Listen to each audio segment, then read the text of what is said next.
खेल से जुड़ी एक बड़ी खबर आपको दे दें। एशिया कप में पाकिस्तान से क्रिकेट खेलने को सरकार ने हरी झंडी दे दी है।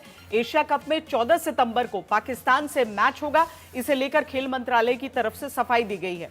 खेल मंत्रालय की ओर से बयान जारी कर कहा गया है कि आने वाले समय में दोनों देशों के बीच कोई द्विपक्षीय क्रिकेट सीरीज नहीं होगी।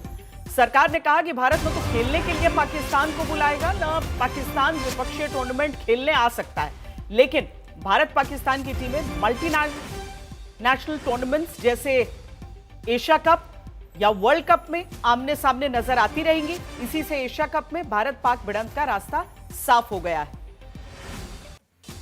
तो इसको लेकर लंबे समय से चर्चा चल रही थी, अलग अलग मत लोगों का था, लेकिन पहली बार एक तरीके से समझिए कि नीतिगत रूप में यह स्पष्ट कर दिया गया है कि भारत और पाकिस्तान एशिया कप में एक दूसरे से भिड़ेंगे। एक तरफ विक्रांत, जब 3 हफ्ते पहले लगभग जब हमने देखा कि जो लेजेंड्स थे उन लोगों ने विथड्रॉ किया WCL से, फॉरफिट कर दिया एक तरीके से अपने मैच को, फिर हॉकी को लेकर पाकिस्तान की तरफ से रवैया सामने आया, लेकिन क्रिकेट के साथ ही भारत ने स्पष्ट कर दिया है कि मल्टीनेशनल टूर्नामेंट होगा तो आ भी सकता है पाकिस्तान और हम जा भी सकते हैं। लेकिन श्वेता, दिक्कत यह है कि इंडिया तो ये कह देता है कि पाकिस्तान में सिक्योरिटी मसले हैं तो वहाँ पर आप खेलना नहीं चाहते थे। दूसरी बात यह है जो आपने WCL का जिक्र किया, उसी वक्त आपको याद होगा एशिया कप अनाउंस हुआ था और उस वक्त बड़ी हैरानी वाली बात थी कि एशिया कप हो रहा है। और मेरा ये मानना है कि स्पोर्ट्स मिनिस्ट्री ने आज उस पर मोहर लगाई है। उन लोगों के लिए पूर्ण विराम है जिनको लग रहा था कि शायद ऑपोजिशन और पार्लियामेंट में जो प्रोटेस्ट है उसके चलते ये एशिया कप रद्द हो जाएगा। विश थोड़ा कम हुआ, मैं ये कहूँगा विश जो था वो थोड़ा कम हुआ, क्योंकि असली धक्का तब लगा था जब एशिया कप पिछले महीने अनाउंस हुआ था।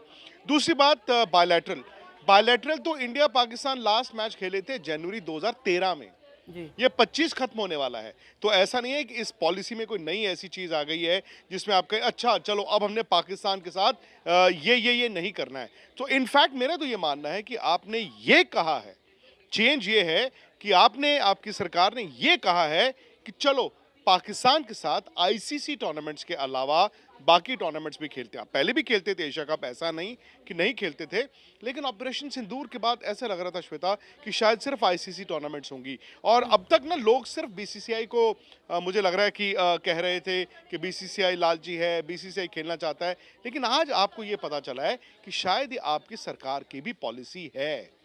और विक्रांत, पहली बार एक तरह से एक पॉलिसी के रूप में ये सामने आया है, क्योंकि इससे पहले हमने देखा कि जब भी इस तरह का कोई तनाव होता था दोनों देश क्रिकेट नहीं खेल रहे थे, ऐसा लग रहा था जैसे क्रिकेट के जरिए ही सब कुछ सुलझने वाला है। लेकिन मुद्दा ये था कि आप एक बार स्पष्ट कर दीजिए कि होना क्या है। तो अब हम क्या समझें कि चाहे पाकिस्तान और भारत के बीच रिश्ते कैसे भी रहें, फिलहाल यही होने वाला है, टूर्नामेंट्स को लेकर यही स्थिति रहेगी और पाकिस्तान को स्वीकार्य होगा क्या कि उनकी टीम आए? वो लोग भी तो अपनी तरफ से हॉकी को लेकर क्या रुख दिखा रहे हैं? नहीं, हॉकी में वो नहीं आ रहे हैं, उन्होंने मना कर दिया एशिया कप हॉकी के लिए। और श्वेता, दूसरी बात है कि स्पोर्ट्स मिनिस्ट्री की पॉलिसी में जो मर्जी लिखा हो, हकीकत ये है कि BCCI, पाकिस्तान क्रिकेट बोर्ड और ICC एक एग्रीमेंट कर चुके हैं भाई। हम कहते हैं कि हम हाइब्रिड खेलेंगे, कोई भी ICC टूर्नामेंट अगर पाकिस्तान में होता है हम हाइब्रिड खेलेंगे। सो उन्होंने भी वो आपसे लिखवा लिया है कि अगले साल जैसे वर्ल्ड T20 होना है, जो इंडिया में होना है, वो भी हाइब्रिड खेलेंगे। तो पाकिस्तान और इंडिया ये पहले से क्रिकेट में कम से कम ICC के साथ बैठ के तय कर चुके हैं कि अगले कई साल जब भी इंडिया पाकिस्तान का ICC टूर्नामेंट में मैच होता है और अगर वो इंडिया होस्ट कर रहा है या पाकिस्तान होस्ट कर रहा है, वो मैच हाइब्रिड होंगे। दूसरी बात, मुझे लगता है कि वो जो देशद्रोह और देशभक्ति की बात जो एक थी ना, एक लकीर थी बीच में, आपने WCL के खिलाड़ियों को कह दिया ये तो देशद्रोह है, और अब कम से कम आज क्योंकि आपने कहा आधिकारिक आपकी पॉलिसी आ गई, तो कम से कम जो भारत के क्रिकेटर्स हैं उनसे सवाल नहीं पूछे जाएंगे।